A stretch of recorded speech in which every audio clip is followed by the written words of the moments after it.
Dans cette vidéo, on va voir comment transformer un maquillage de jour en maquillage de soirée.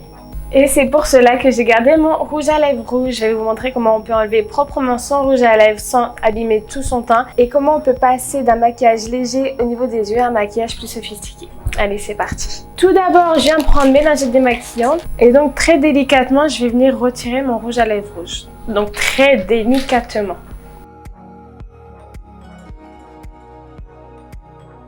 En soi, le rouge à lèvres rouge, je pourrais le garder pour le maquillage de soirée parce que c'est totalement adapté.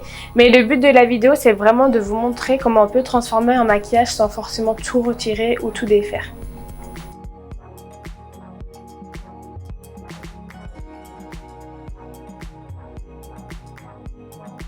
Donc il faut vraiment être très méticuleux et très léché. Et il ne faut pas non plus se précipiter. J'ai retiré mon rouge à lèvres rouge. Maintenant, je vais passer aux retouches du teint. Non, quoi, je vais faire le teint après. C'est un peu craquant au niveau de la bouche, vous en faites pas. On va venir rectifier ça juste après avoir fait les yeux. Vous allez voir, c'est vraiment pas du tout compliqué de passer d'un maquillage de jour à un maquillage de soirée. Il suffit juste d'avoir la bonne technique et d'opter pour le bon make-up de soirée.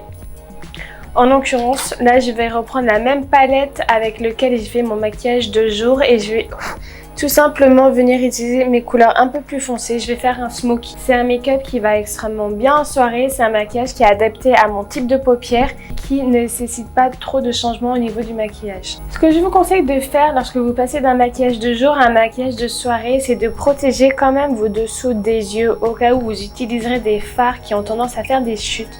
Donc là, je vais prendre ma poudre libre et je vais venir en appliquer assez grossièrement en dessous de mon œil. Je vous conseille aussi de mettre des vêtements qui ne craignent rien que des chutes. Toujours. Bon, après, c'est de la poudre, ça part, mais bon. Pourquoi je fais ça? Tout simplement parce que si jamais j'ai des chutes de fard qui tombent, et ben ils vont tomber sur ma poudre et je n'aurai juste qu'à retirer ma poudre pour retrouver un beau teint. Je vous montrerai tout ça à la fin du tuto, bien évidemment. Donc là, ce que je vais faire, c'est je vais prendre un pinceau estompeur et je vais venir prendre la couleur marron un peu plus foncé ici. C'est un marron légèrement rougeâtre. Il est très joli. Et je vais venir l'appliquer au niveau de mon creux de paupière ou de mon pli de paupière selon le type d'œil que l'on a.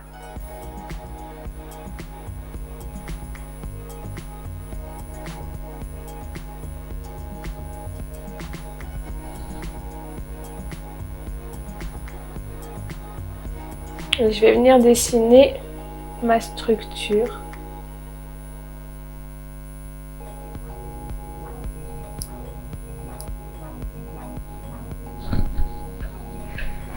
Je refais la même chose de l'autre côté.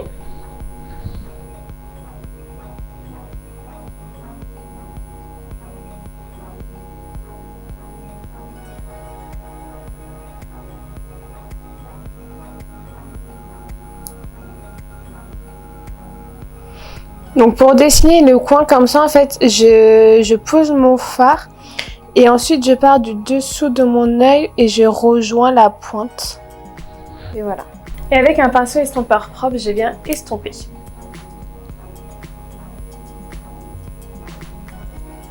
Ou adoucir.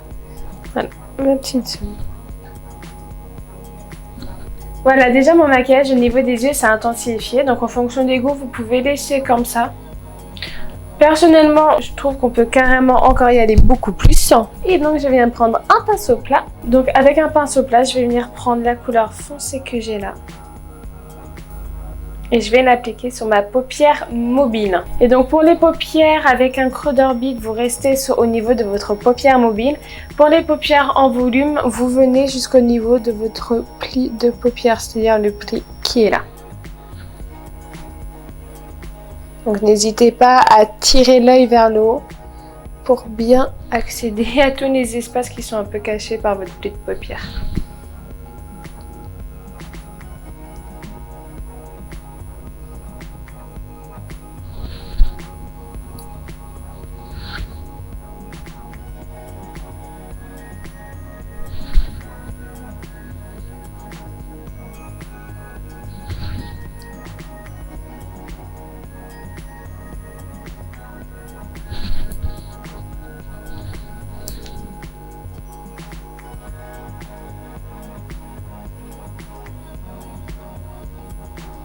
Pour voir où est votre pli de paupière, n'hésitez pas à ouvrir les yeux lorsque vous l'appliquez. Au bout d'un moment, vous connaîtrez bien votre œil, mais au début, voilà, n'hésitez pas à ouvrir, fermer les yeux pour bien voir où vous placez vos fards. Maintenant, je reprends le pinceau estompeur avec lequel j'ai appliqué ma couleur marron rouge que j'ai mis dans mon creux d'orbite et je vais venir dégrader les deux couleurs entre elles.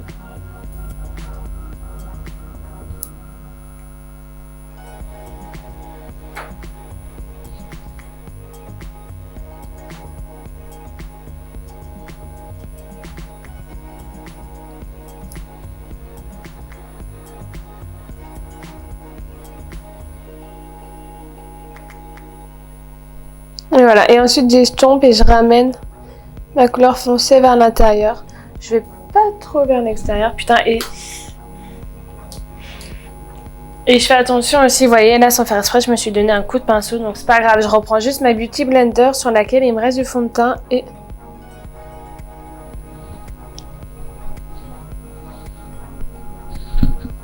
Voilà.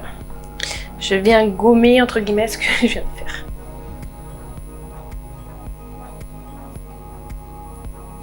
En maquillage, j'ai rien d'inirrattrapable. Si vous faites une tache, c'est pas grave, il y a toujours des solutions pour la masquer. Tout dépend du type de tache, bien évidemment. Les taches de fard, ça n'a pas de gros problème en soi.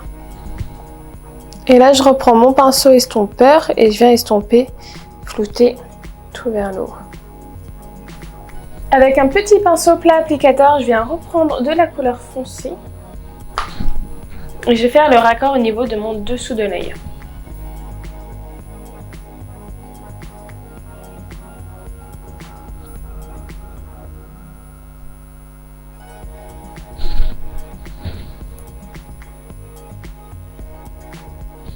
Je viens prendre un pinceau spécial pour mon ras de cils et je vais venir prendre la couleur la plus foncée, c'est-à-dire cette couleur-là. Et je vais venir vraiment l'appliquer au ras de mes cils.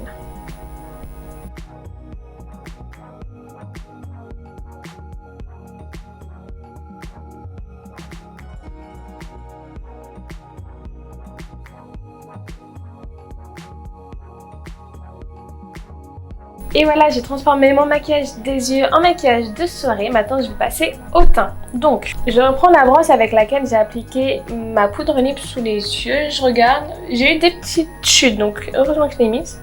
En fait, c'est ça, voilà, tout simplement. Je retire la poudre en trop. Et là, je viens faire mes retouches si nécessaire.